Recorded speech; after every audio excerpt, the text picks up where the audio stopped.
Hello everyone and welcome to the Online728 Elementary and Middle School Student Orientation and Virtual Open House.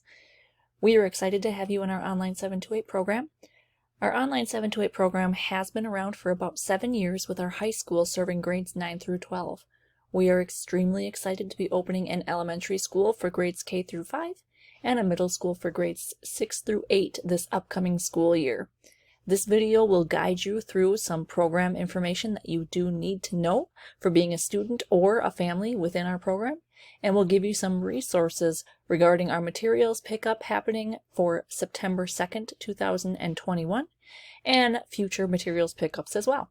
So welcome to our program, and we look forward to getting to know you this year.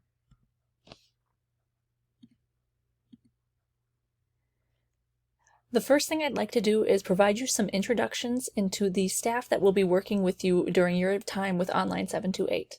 I am Megan Rathbun. I am the assistant principal of the Online728 program. I work with students in grades K through 12. We also have Troy Anderson, who is our assistant director of instructional technology, Jamie Helly, our Online728 counselor for students in grades K through 12, Jenny Herzog, our Online728 elementary teacher, Angie Kraft, Online728 teacher for both elementary and middle, and Kimberly Birkin, who is also an Online728 teacher in both elementary and middle school. Angie Kraft will be teaching our middle school English, and Kimberly Birkin is our middle school math teacher. Additionally, we have Tracy Richardson. She is our Online728 special education teacher. Some resources that you will want to link through out of this document and presentation, which you will find on the website below this recorded video, are our student handbooks. These are also found on our website. They are under the tab for elementary or middle school and student handbook link as applicable. The student handbooks for elementary students are actually a district-wide handbook. If you scroll to the last page, you will find our Online728 Section 2 that has more information that is specifically tailored to Online728. We also have a full middle school student handbook where you can view specific details and information regarding our middle school program. All students and families are responsible for knowing the content of these handbooks and making sure that they abide by all policies and procedures. One thing that is unique to Online728 is our learning mentor model.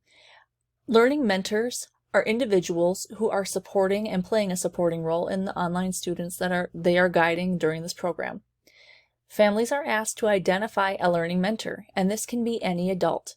That means that a learning mentor does not need to be mom or dad. It can be grandpa, grandma, aunt, uncle, or any other adult that will be supervising and supporting your online learner throughout their school day.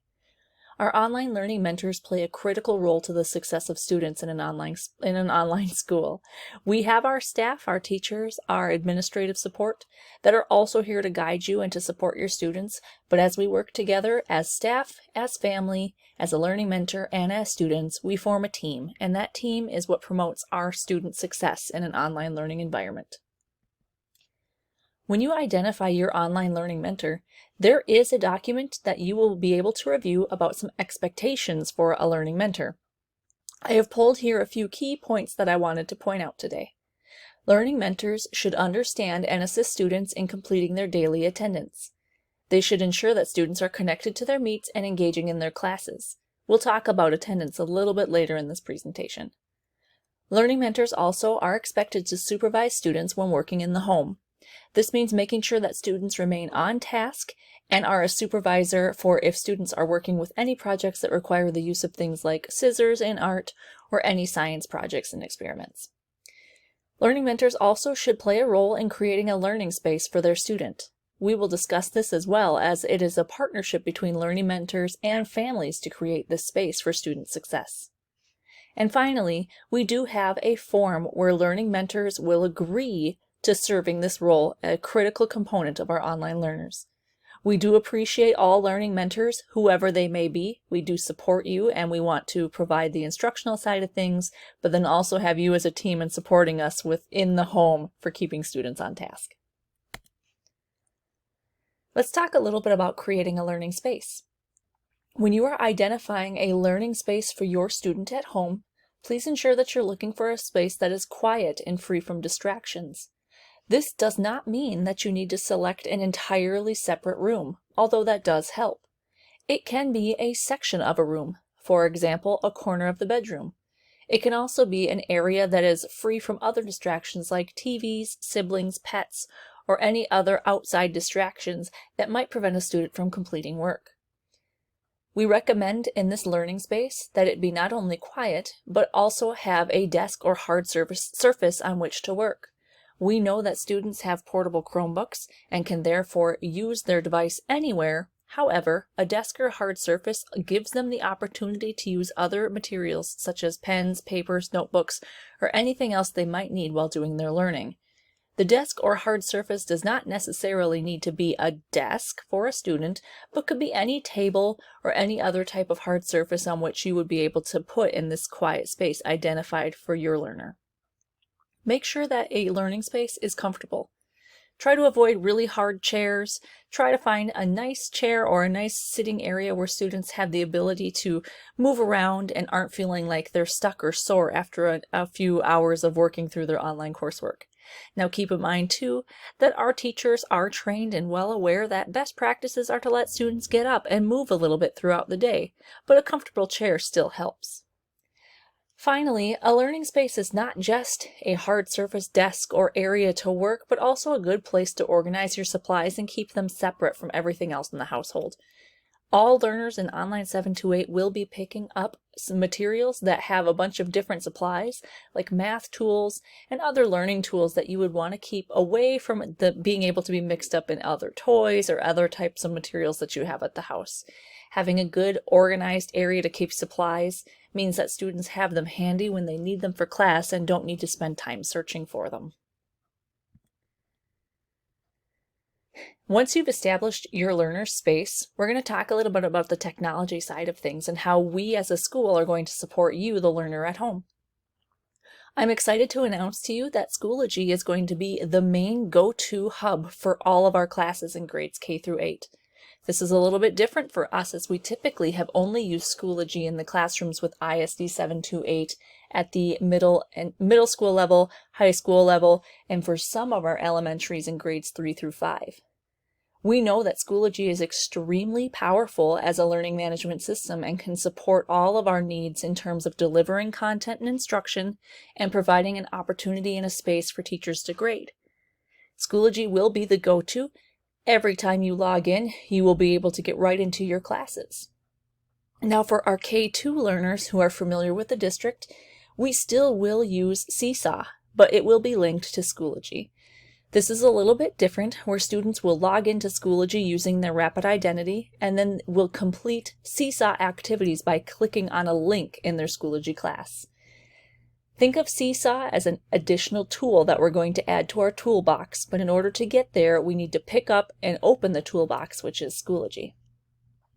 In terms of how Schoology is organized, our teachers have been working very hard to think of the best way to organize Schoology so that it's very user-friendly for both our parents, students, and other learning mentors who may be involved in the process.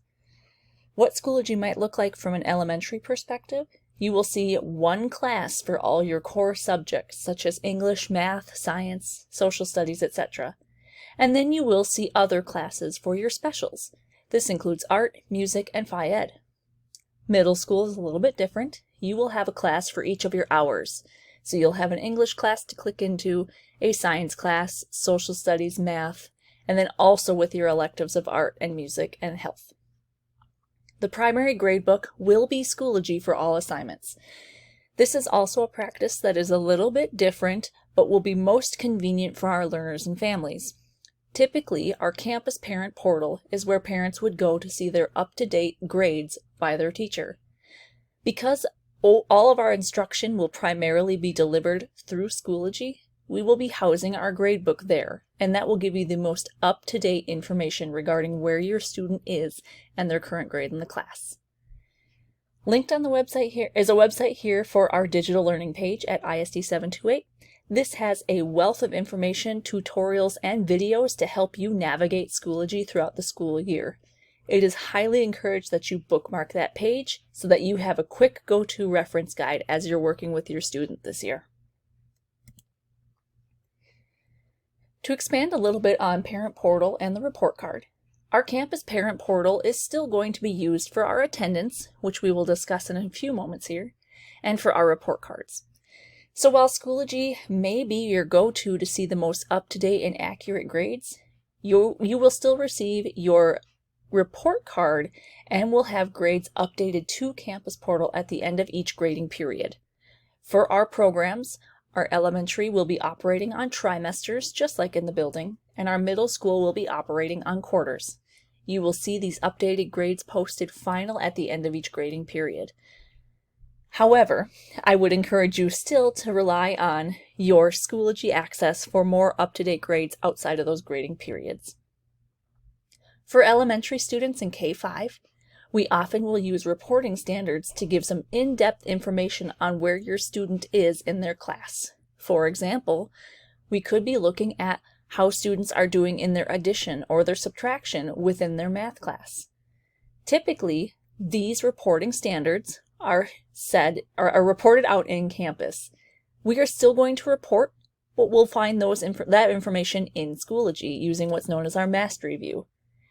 You will have a little bit more of a tutorial to that once you get into the class and start working with your teacher.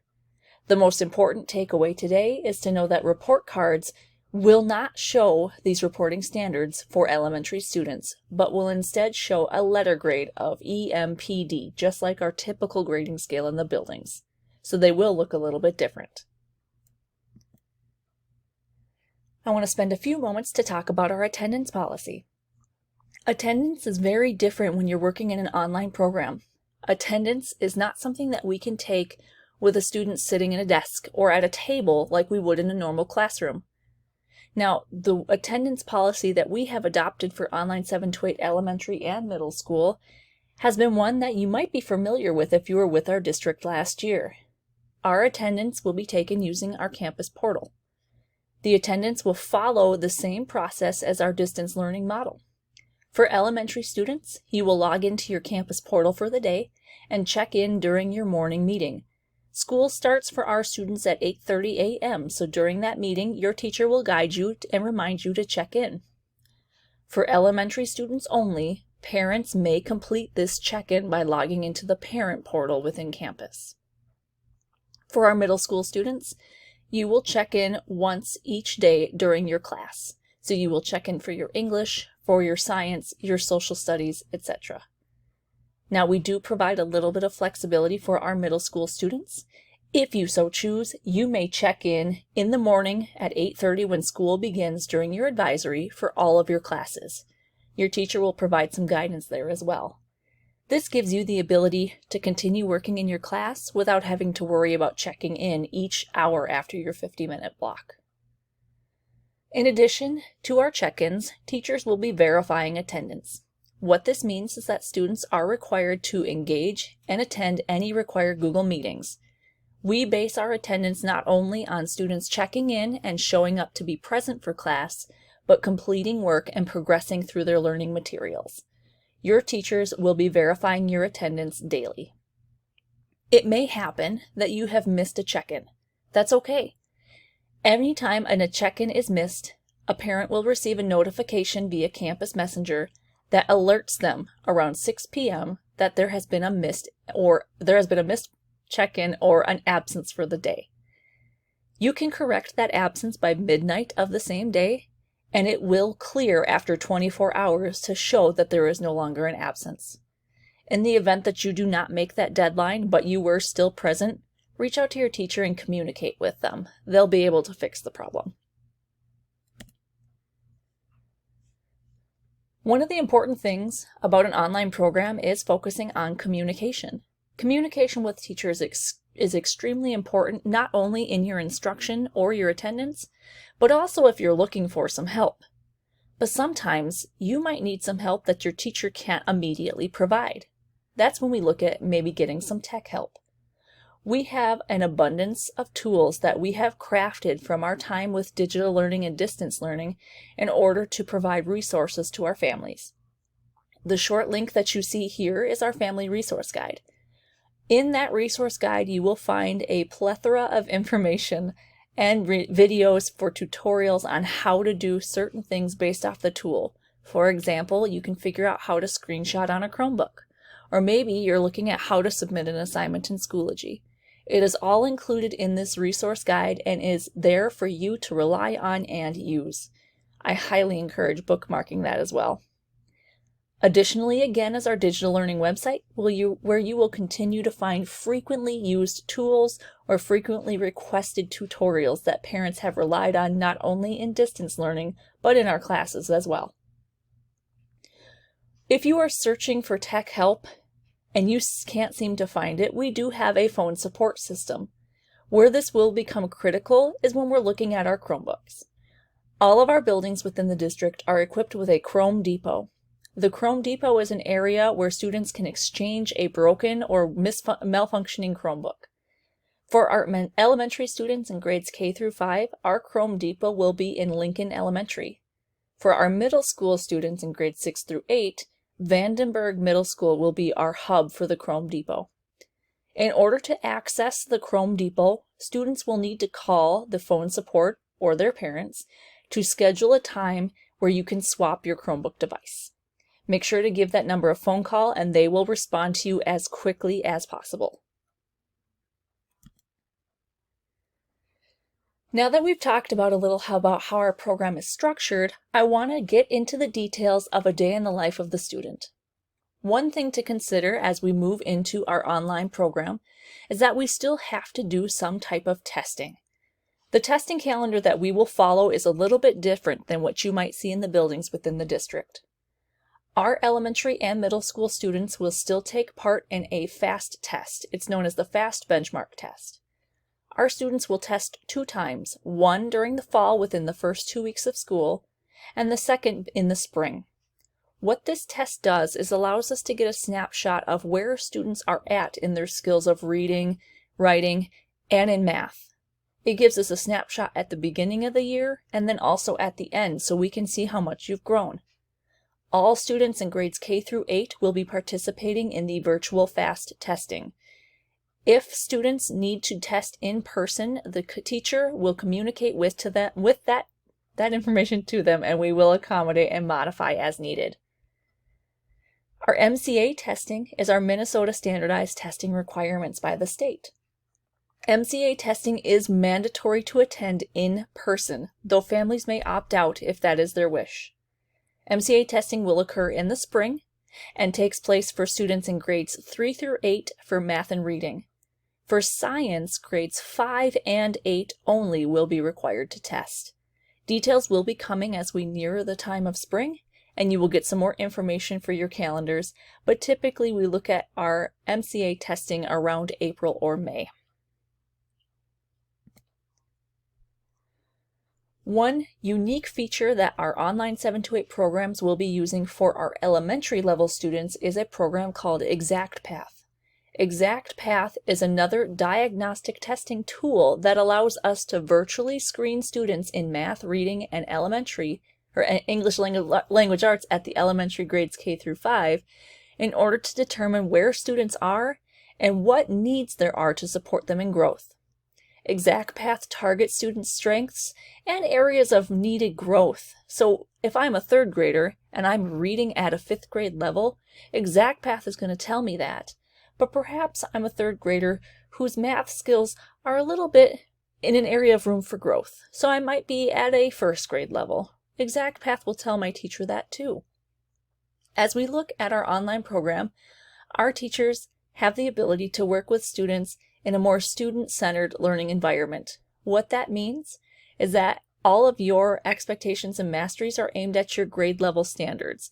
If you're not at your grade level standard, we're going to use ExactPath with some fun interactive activities to get you to that point, or as close as we can in the time that we have. There is a family handout from ExactPath that is linked in our materials, so please make sure to take a look at that and let us know if you have any questions. This is a new program for us and a new program for you, and we are really excited by the tools that ExactPath might bring to our arsenal of abilities. I'd like to take a moment to talk about our sample schedules for both elementary and middle school. We'll start with our sample schedule for elementary.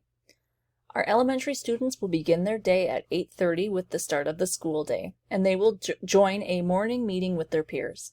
Now, the exact time of your morning meeting may differ, and teachers will be communicating those specific information with links to the Google Meets right at the start of the school day, and on Tuesday, September 7th, at the start of our school year.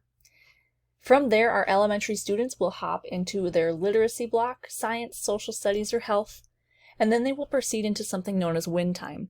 Win time stands for What I Need, and it is an opportunity for our teachers to connect with students in small group or one-on-one settings to provide any enrichment or needed remediation in any subjects. What this means is that if we have a student who needs some extra help in any subject, we have time built into our schedule to allow for that. We have a lunch and recess block sectioned out for students that's a little bit longer so that you have some time to get up, stretch, get some lunch, do what you need to do, and so that we can come back together and be ready to tackle math, which is our next subject. We also have an afternoon meeting.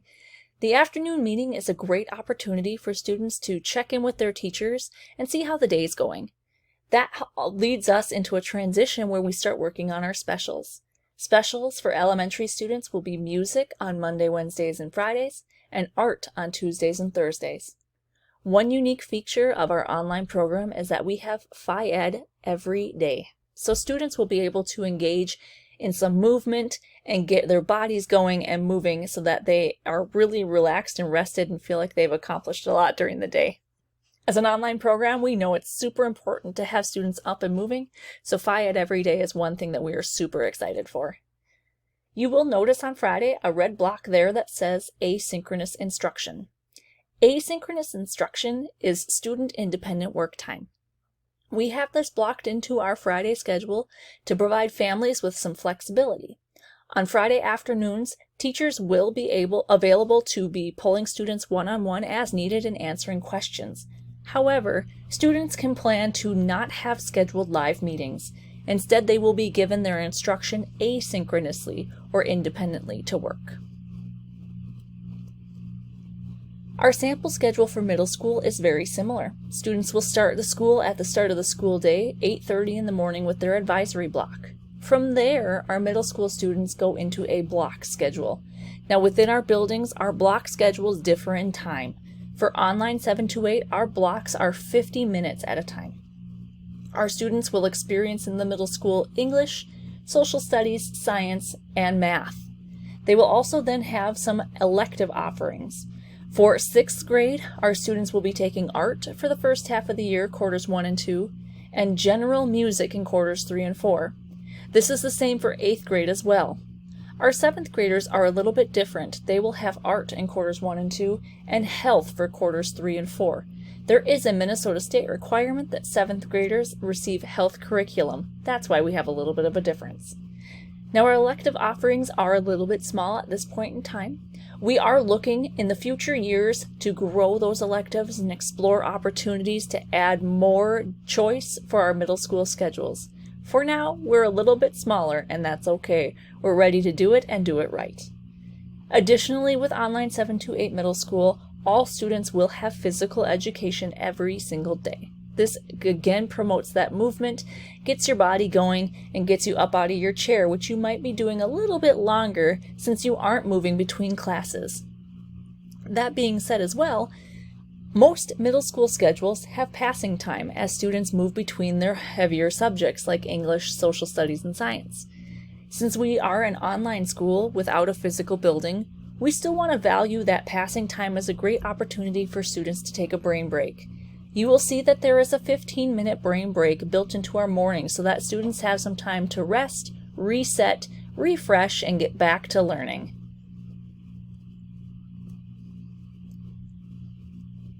For our Online728 elementary and middle schools, we have teachers who may be teaching at the elementary and middle school level, as well as families who have students in both levels.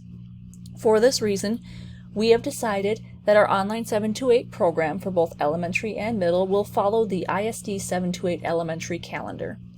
This calendar can be found on the ISD 728 website, It is very similar to the secondary one, with only slight differences in terms of when our conferences occur and when some of our staff professional development occurs. While elementary is operating on trimesters, middle school will be on quarters. So for quarter end dates, you can peek at the secondary calendar on ISD 728's website. Your teachers will also be communicating grading periods to you. Conferences are another thing that are going to be unique at Online 728. One thing that we have realized with distance learning is the power of virtual meetings. Our conferences, which start on October 18th and 19th, will be communicated by your teachers for a sign-up.